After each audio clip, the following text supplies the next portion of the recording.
दोस्तों, वेदांता लिमिटेड की बात करें तो स्टॉक के अंदर आज गिरावट हुई। लेकिन इस गिरावट के बीच में बहुत सारी गुड न्यूज़ निकल के आ रही है। वेदांता की कंपनी हिंदुस्तान जिंक को लेकर ब्रोकरेज हाउस ने नई कवरेज शुरू की है और उसकी रेटिंग को अपग्रेड किया है।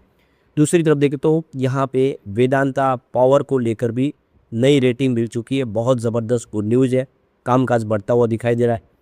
इसके अलावा जो सबसे बड़ी गुड न्यूज़ है कि वेदांता एल्यूमिनियम पावर कि वेदांता एल्यूमिनियम कंपनी अब यहाँ पे डिविडेंड देने जा रही है, तो रिकॉर्ड डेट भी आ चुकी है। ऐसे में क्या संभावना बन रही है, तो वेदांता जो ऑलरेडी डिविडेंड का किंग कहा जाता है, लगातार बेहतर डिविडेंड देती है और अब यहाँ पे डिविडेंड की संभावना बन गई है। तो क्या है आगे की रणनीति, उसको समझेंगे और उसको एक एक करके इन सारी अपडेट को समझने की कोशिश करेंगे। लेकिन फ्रेंड्स, उससे पहले अगर आप पहली बार हमारे चैनल पे आए तो चैनल को सब्सक्राइब कर दीजिए, एक बेल आइकॉन दबा दीजिए ताकि जब भी नया वीडियो बने पहला नोटिफिकेशन आपको मिले। वीडियो पसंद आए तो लाइक से ज़रूर कीजिए। चलो फ्रेंड्स, वीडियो स्टार्ट करते हैं। मैं हूँ आपका दोस्त एस बी दवे और हमारे अपने चैनल ऑनलाइन कमाई में आपका बहुत बहुत स्वागत है। सबसे पहले वेदांता लिमिटेड के कारोबार की बात करें तो 259 पर आप देखें तो क्लोजिंग देखने को मिली 1.93% की गिरावट के साथ। तो कमजोरी थी, आज दबाव में था। तो शुरुआत तो बिल्कुल फ्लैट हुई थी, उसके बाद देखिए 266 का हाई बना, लेकिन बाजार में कमजोरी का वातावरण बना जिसकी वजह से ये 259 के आसपास आए। तो दबाव में स्टॉक थे। दूसरे भी वेदांता के शेयर आज कमजोर साबित हुए। वेदांता एल्यूमिनियम मेटल की बात करूँ 431 पर क्लोजिंग थी, यहाँ पे भी 1.20% की गिरावट देखने को मिली। तो यहाँ पे आप देखिए 438 पर पॉजिटिव शुरुआत हुई, 443 का हाई भी बना, फिर बिकवाली शुरू ऊपर की वजह से जिसकी वजह से ये 430 पर आ गया।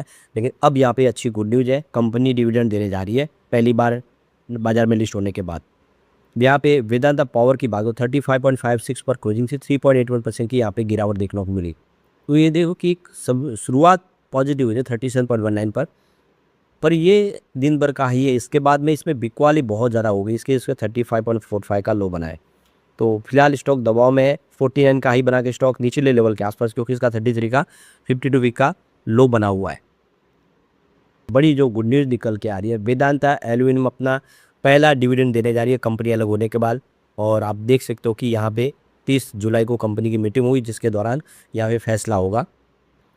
तो वेदांता एल्यूमिनियम की तरफ से ये मंगलवार को आज जो ऐलान किया गया, जिसमें आप देखें कि कंपनी ने कहा है कि मंडे को उनकी बोर्ड ऑफ डायरेक्टर की मीटिंग होगी। तो देखिए 30 जुलाई को गुरुवार को कंपनी की बोर्ड ऑफ डायरेक्टर की मीटिंग होगी जिसमें इंटरिम डिविडेंड के ऊपर फैसला लिया जाएगा। तो यहाँ पे 30 जुलाई को Q1 का रिजल्ट भी हमारे सामने कंपनी लेकर आएगी। रिजल्ट के अंदर जो संभावना है उसको लग गया है कि इस बार रिजल्ट बेहतर होगा। कंपनी का बिजनेस तो अच्छा है और ब्रोकरेज हाउस भी बहुत ज़्यादा बुलिश है। तो कंपनी की तरफ से कहा है कि यहाँ पे इसकी जो रिकॉर्ड डेट है वो फिक्स कर दी है बुधवार 5 अगस्त 2026। तो शेयर होल्डर की रजामंदी मिल जाती है तो 5 अगस्त 2026 को रिकॉर्ड डेट होगी और उसी के हिसाब से डिविडेंड बांटा जाएगा। तो आपको ये समझ लेना चाहिए कि अगर आपको डिविडेंड प्राप्त करना है तो 5 अगस्त 2026 बुधवार के पहले पहले आपको शेयर खरीदने होंगे, क्योंकि बुधवार के दिन 5 अगस्त को अगर आप डीमैट अकाउंट में आपके शेयर शो हो रहे तभी आप इसके लिए एलिजिबल है, आपको डिविडेंड प्राप्त होगा। तो ये डेट आपको खास ध्यान रखना है, उसके पहले आपको खरीदारी करनी होगी। कई लोग हैं जो भूल से सही सेम डे खरीदारी करते हैं, अगर आप ऐसा करेंगे तो आपको डिविडेंड नहीं मिलेगा। 5 अगस्त को जो भी खरीदेगा उसको डिविडेंड प्राप्त नहीं होगा। और वेदांता एल्यूमिनियम की बात करें, इंडिया की मेटल सेक्टर की बहुत मजबूत कंपनी है और इंडिया की लार्जेस्ट एल्यूमिनियम प्रोड्यूसर कंपनी है जिसकी 2.42 मिलियन टन की यहाँ पे देखिए एल्यूमिनियम की प्रोडक्शन कैपेसिटी 2025 में रही है। तो पूरा एक मोर देन 1/2 जो आप देखें पूरे एक तरफ पूरी देश की जो एल्यूमिनियम आउटपुट और एक तरफ कंपनी का आउटपुट 60% आप देखें तो कंपनी 60 कंट्रीज़ के अंदर इसका कामकाज सप्लाई करती है अपना एल्यूमिनियम, और इंडिया के अंदर हाफ कम से कम इसका प्रोडक्शन में इसका योगदान है। इस समय एल्यूमिनियम के इस्तेमाल की बात हुई है transportation, construction, electrical infrastructure, packaging, renewable energy, इन सब के अंदर इसका ज़बरदस्त इस्तेमाल हो रहा है और इसी वजह से एल्यूमिनियम सेक्टर से संभावना काफ़ी बढ़ गई है। जैसे जैसे अब देखिए क्लीन एनर्जी, इलेक्ट्रिक व्हीकल का कारोबार बढ़ रहा है, सरकार सपोर्ट कर रही है, इस सेक्टर को फ़ायदा हो रहा है। अब एक जो बड़ी गुड न्यूज़ निकल के आ रही है वो है वेदांता पावर से। वेदांता पावर की रेटिंग को अपग्रेड किया क्रिसिल ने, तो यहाँ पे AA+ की रेटिंग दी गई है। तो बाज़ार में लिस्ट होने के बाद वेदांता पावर को एक ज़बरदस्त रेटिंग मिल गई है। तो वेदांता पावर की तरफ से ये मंगलवार को आज जो कहा गया है कि रेटिंग एजेंसी क्रिसिल ने उनकी रेटिंग को अपग्रेड किया है। तो लॉन्ग टर्म बैंक फैसिलिटी जो कंपनी की है उसके ऊपर आप देख सकते हो कि भरोसा क्रिसिल का बना है। तो इस समय देखिए कि कंपनी 500 बढ़ने के बाद पावर सेक्टर का बिजनेस काफ़ी बेहतर लग रहा है। क्रिशिल को लगता है कि वेदांता पावर आने वाले समय बेहतर कर सकता है, ये अपने लोन को समय पे पूरा कर सकता है, इसके पास वो पोटेंशियल है। इसीलिए जो यहाँ पे जो थोड़ी सी जो गारंटी है लॉन्ग टर्म बैंक फैसिलिटीज है, उस पर क्रिशिल ने AA+ की रेटिंग दी है, स्टेबल आउटलुक दिया है। पहले जो रेटिंग थी ना वो AA की रेटिंग थी और यहाँ पे आउटलुक है वो रीअफर्म कर दिया गया है। तो रेटिंग बढ़ चुकी है क्रिशिल की तरफ से, लॉन्ग टर्म रेटिंग। तो ये देखिए कंपनी की तरफ से क्रिशिल की जो शॉर्ट टर्म रेटिंग है वो भी A1+ की रेटिंग दी गई है और रेटिंग अपग्रेड हो रही है। तो इसके पीछे वजह है कि वेदांता पावर बिजनेस में आने वाले समय काफ़ी बेहतर संभावना दी है। जो डाइवर्सिफाई पोर्टफोलियो जिसमें थर्मल पावर प्लांट और हेल्दी लिक्विडिटी पोजीशन है और कंपनी के जो फैसले वो शानदार है, जिसकी वजह से लगता है क्रिशिल को कि आने वाले समय अपने कर्ज को ये आराम से चुका सकते हैं।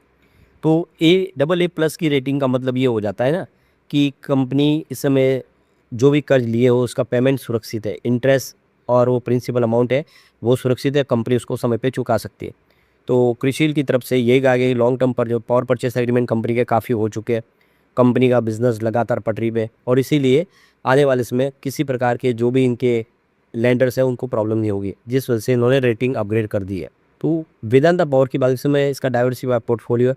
वेदांता पावर तलवांडी साबो पावर प्लांट है जो 1980 मेगावाट का पंजाब के अंदर है। वेदांता पावर में झारसुगुड़ा थर्मल पावर प्लांट भी है 600 मेगावाट का जो ओडिशा के अंदर है। इसके अलावा Vedanta power Meenakshi energy limited 1000 megawatt का आंध्र प्रदेश के अंदर इनका पावर प्रोजेक्ट है। और वेदांता पावर शक्ति थर्मल पावर प्लांट भी है 600 मेगावाट का, ये छत्तीसगढ़ के अंदर है। तो इंडिया के अलग अलग राज्यों में कंपनी का बहुत मजबूत कामकाज है और लगातार बढ़ रहा है। अब एक जो गुड न्यूज़ निकल के आ रही है वो हिंदुस्तान जिंक से संबंधित है। आपको ये पता होगा हिंदुस्तान जिंक के अंदर 61% की हिस्सेदारी वेदांता की है। तो हिंदुस्तान जिंक को फ़ायदा यानी सीधा का फ़ायदा वेदांता लिमिटेड को होता है। तो अब रिसर्च फर्म देखो कि MK रिसर्च ने हिंदुस्तान जिंक के ऊपर कवरेज शुरू कर दिया और इसका टारगेट प्राइस उन्होंने बढ़ा दिया है। भले ही बाजार में बिकवाली हो रही है हिंदुस्तान जिंक में, लेकिन यहाँ पे देखो कि MK रिसर्च बहुत ज़्यादा बुलिश है।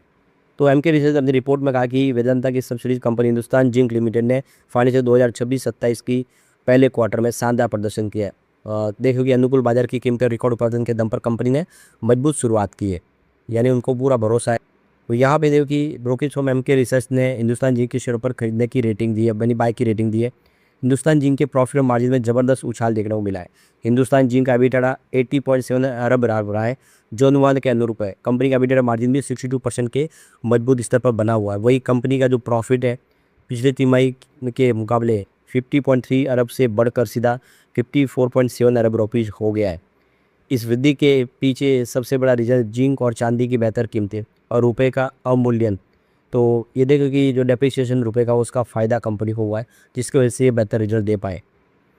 तो उत्पादन के सारे रिकॉर्ड पुराने तोड़ दिए हिंदुस्तान जिंक ने। अब तक का सबसे अधिक 268 KT माइंड मेटल उत्पादन दर्ज किया है।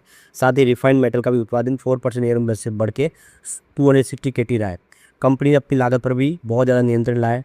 जिंक की जो लागत है लगभग वो COP गिर के $851 प्रति टन रह गई है, जो अंडरग्राउंड ट्रांजिशन के बाद सबसे निचला स्तर है। यानी कुल मिला के कंपनी ने प्रदर्शन बहुत अच्छा किया है और इसका फ़ायदा भी देखो हिंदुस्तान जिंक के साथ साथ वेदांता लिमिटेड को भी होता हुआ दिखाई देगा। तो यहाँ पे भविष्य के रोड में देखें तो बहुत सारी नई विस्तार की योजनाएं मैनेजमेंट ने वित्त वर्ष 2027 के लिए बनाई है, जिसमें 1.1 मिलियन टन रिफाइंड मेटल और 680 टन चांदी के उत्पादन का लक्ष्य बरकरार रखा हुआ है। कुल मिला के स्थिति आने वाले में बेहतर होगी वेदांता और हिंदुस्तान जिंक के लिए।